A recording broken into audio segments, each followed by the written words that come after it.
मी सौ प्रीती वामन एलमार, दानेश्वर महाराज अन्नछत्राच्या अध्यक्षा. तर काय सांगाल या अन्नछत्राबद्दल कशी सुरुवात झाली होती? माझे मिस्टर वामन एलमार हे पोलीस खात्यात असल्यामुळे इथे येणाऱ्या लाखो पोलीस बांधवांची जेवणाची आणि राहण्याची सोय होत नव्हती. गैरसोय होत असल्यामुळे साहेबांनी असं विषय काढला की आपण अन्नदान करू शकतो का. मी पहिलं भक्त निवास चालवत होती महिला बचत गटाच्या नावाने भक्त निवासमध्ये. तेव्हा सर म्हणले करू शकतो आपण. मग म्हणलं कसं नियोजन करायचं काय, तर म्हणलं शेअर पोलीस स्टेशनला सातपुते मॅडम होत्या पहिल्या SP म्हणून.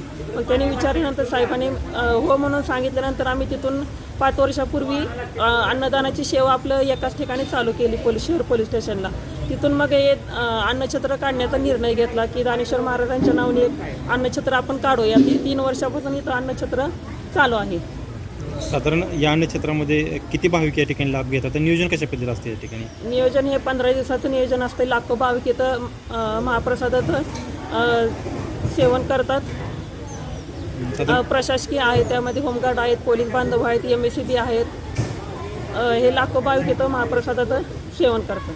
सकाळी तर नाश्ताही असतो आणि सकाळी जेवण नाश्ता कशी असते इथं? सकाळी 8 ते 10 नाश्ता असतो, 11 ते 3 जेवण, परत संध्याकाळी 7 ते 11 जेवण आहे.